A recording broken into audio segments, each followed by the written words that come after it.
हा, सोन्याच्या ताटात चांदीच्या पाटावर मोत्याचा घास तुला भरविते. हा, म्हणजे मिस्टर भ्रष्टाचार मुक्त लढ्याचे नेते फडणवीस हे त्या सगळ्या सदस्यांना मोत्याचा घास भरवतात हे चित्र आम्ही फक्त काल पाहिलं. काल ज्या पद्धतीनं देशभरातल्या आमदार समितीच्या अध्यक्षांच्या कार्यक्रमात मिरवत होता, हा या महाराष्ट्राला कलंक आहे आणि फडणवीस यांच्या कारकिर्दीला कलंक आहे. आणखी एकच मराठीतला विषय आहे की अंदाज समितीची बैठक नुकतीच पार पडली. त्यात राजेशशाही थाट दिसून आला. महाराष्ट्र दर्शनासाठी गाड्या असतील. महाराष्ट्राच्या अंदाज समितीचे जे अध्यक्ष आहेत अर्जुन खोतकर यांच्यावरती भ्रष्टाचाराचे आरोप आहे. तुम्हाला माहितच, धुळ्याच्या विश्रामगृहात जी मोठी रक्कम पकडली आणि त्याआधी 10 कोटी रुपये जाळण्याला गेले, हे आमच्या अंदाज समितीचे कॅरेक्टर आहे, चरित्र आहे. त्याच्यामुळे त्यांना ही शान शेवटीची जी चैनबाजीची चटक लागली. खरं म्हणजे त्या अंदाज समितीच्या बैठकीला हे संशयास्पद अंदाज समितीच्या अध्यक्षांना बसायला नाही दिलं पाहिजे.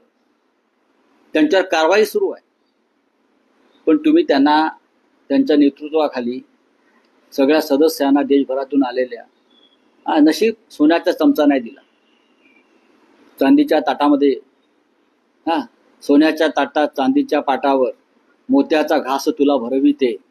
म्हणजे मिस्टर भ्रष्टाचार मुक्त लढ्याचे नेते फडणवीस हे त्या सगळ्या सदस्यांना मोत्याचा घास भरवतात हे चित्र आम्ही फक्त काल पाहिलं. पण मध्यंतरी तुम्ही फडणवीसांना पत्रही लिहिलं होतं की धुळ्यामध्ये जो प्रकार घडला, जी रक्कम जमा केली गेली कोट्यवधीची, त्यावर कुठलीही कारवाई झाली नाही. काहीच नाही. कारण स्वतः हे राज्यकर्ते हे या लुटीच्या वाटेकरी आहेत, त्याशिवाय हे गप्प बसणार नाहीत. हे लुटीचे वाटेकरी आहेत.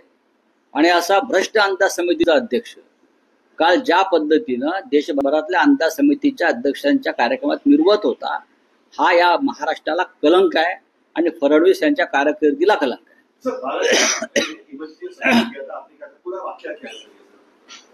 मैंने बताया, हिंदू हृदय सम्राट बालासाहब ठाकरे जी का नाम बार बार लेते हैं. मोदी जी लेते हैं, फडणवीस जी लेते हैं, वो मिस्टर मिंधे लेते हैं.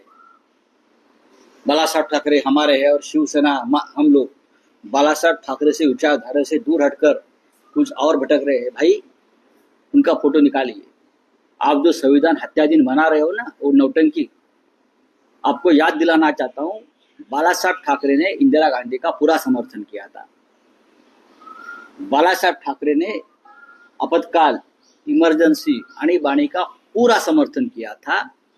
यह अगर आपको मालूम नहीं होगा तो पूरा इतिहास जान लीजिए. उस वक्त बालासाहब ठाकरे जी के आपातकाल के बारे में क्या राय थी. आपको कुछ पता ही नहीं है बाला साहब के बारे में.